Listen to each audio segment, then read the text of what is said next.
విద్య. విద్య అనే పదం విత్ అనే మూల పదం నుంచి ఆవిర్భవించింది. మనిషిని స్వార్థరహితుడిగా స్వావలంబన సాధించేలా తయారు చేసేదే విద్య అని ఋగ్వేదం చెబుతుంది. ఆరోగ్యవంతమైన శరీరంలో ఆరోగ్యవంతమైన మనసును సృష్టించడమే విద్య అని అరిస్టాటిల్ లాంటి తత్వవేత్తలు ఏనాడు చెప్పారు.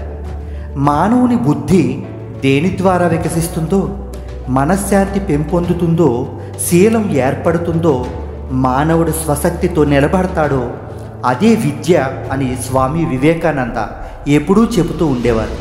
విద్య వ్యాపారాత్మక ధోరణితో జట్టు కట్టి అనేక సంస్థాగతమైన లోపాలతో అటు విద్యార్థికి ఇటు తల్లిదండ్రులకు అగమ్య గోచరంగా తయారైన నేటి సామాజిక పరిస్థితుల్లో మారుమూల ప్రాంతాలలో ఉండే ఒక సాధారణ విద్యార్థికి ఉన్నత ప్రమాణాలతో కూడిన నైతికపరమైన విద్య అందించటం, ఆశించటం చాలా కష్టసాధ్యంగా కొనసాగుతున్న నేటి తరుణంలో ఒక విద్యార్థిని సర్వతోముఖంగా ఉన్నత ప్రమాణాలతో అభివృద్ధి చెయ్యాలి అనే సత్సంకల్పంతో సమతా పేరుతో ఉత్తమ క్రమశిక్షణకు, అత్యుత్తమ విద్యా ప్రమాణాలకు నెలవైన ఒక విద్యా సంస్థను నెలకొల్పి ఒక మహోన్నత విద్యా ప్రయాణాన్ని మొదలుపెట్టిన నిరంతర శ్రామికుడు, సైనికుడు అయిన ఒక విద్యా సంస్థ డైరెక్టర్ అయిన శివనాగరాజు మనోగతాన్ని ఆయన మాటల్లోనే విందాం. నాకు జన్మనిచ్చిన నా తల్లిదండ్రులకు నా పాదాభివందనాలు. నాకు విద్య నేర్పి నన్నింతటి వాడిని చేసిన నా గురువులకు నా కృతజ్ఞతలు. నా మదిలో పురుడు పోసుకున్న నా ఆలోచనలకు దేహాన్నిచ్చిన స్థలదాత గురువులు అయిన రాంబాబు మాస్టర్కు నా ధన్యవాదాలు.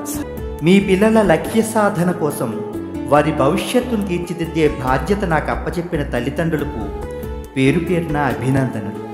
నా ఆలోచనలను, ఆశయాన్ని నమ్మి నా వెంటే నడుస్తున్న నా ఉపాధ్యాయ బృందానికి శుభాభినందనలు.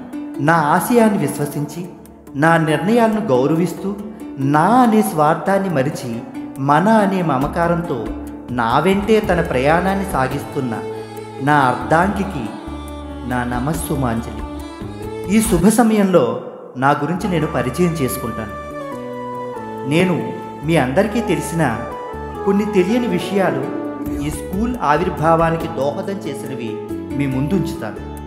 సాధారణంగా చదువుకోవటమన్నా లేదా చదువుకునే వాళ్ళన్నా నాకు చాలా ఇష్టం. అయితే నేను ఇంటర్మీడియట్ అవ్వగానే 4 ఉద్యోగాలు నా చేతిలో ఉన్నాయి. Indian air force, Indian railways, Indian ఆర్మీతో టెక్నికల్ ఎంట్రీ స్కీమ్, ఇండియన్ నేవీలో MER.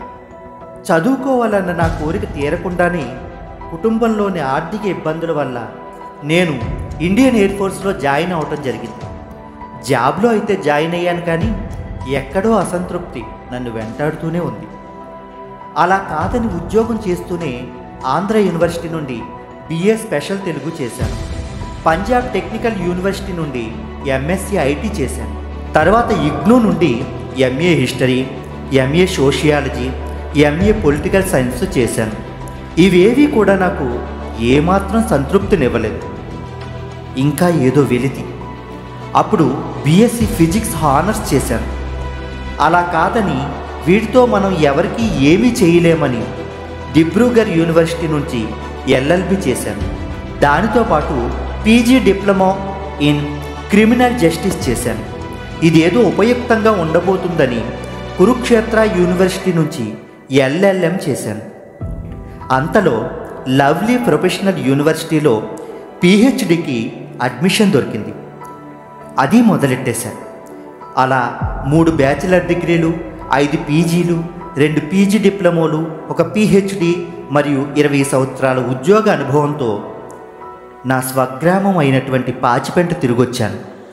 నా 20 సంవత్సరాల ఎయిర్ ఫోర్స్ కెరీర్లో వరుసగా 17 సంవత్సరాలు ది బెస్ట్ ఎంప్లాయీ అవార్డు తీసుకున్నాను. స్పెయిన్లో స్పెషల్ ఫ్లైట్ ట్రైనింగ్ కోసం సెలెక్ట్ అయ్యాను. ప్రమోషన్ వచ్చింది. సుఖవంతమైన జీవితం. కష్టం కాంపౌండ్ వాల్ కూడా దాటని పరిస్థితి. 11 దేశాలు తిరిగాను. నేను చూడని అనుభవం లేదు. నేను అనుభవించని సుఖం లేదు. పొందని గుర్తింపు లేదు. కెరీర్లో అత్యుత్తమ స్థాయికి ఎదిగాను. నేను, నాది, నాకు అనుకుంటే ఇంతకన్నా ఏం అవసరం లేదు.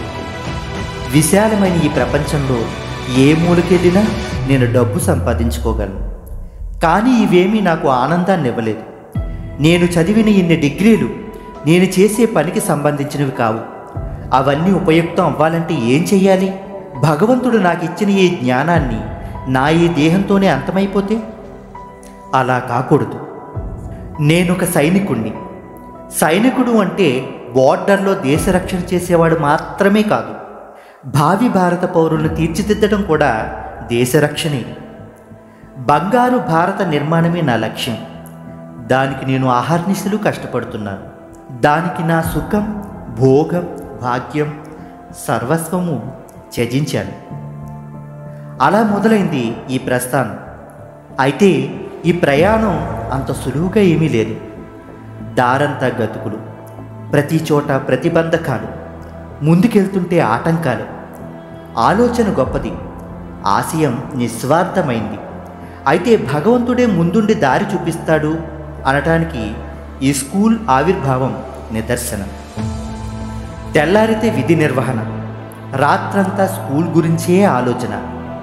అలా ఎన్నో నిద్రలేని రాత్రులు, ఎన్నో సమస్యలు, చెప్పటానికి పదాలు లేవు. ఒక్క మాటలో చెప్పాలంటే ఇది ఒక భగీరథ ప్రయత్నమే.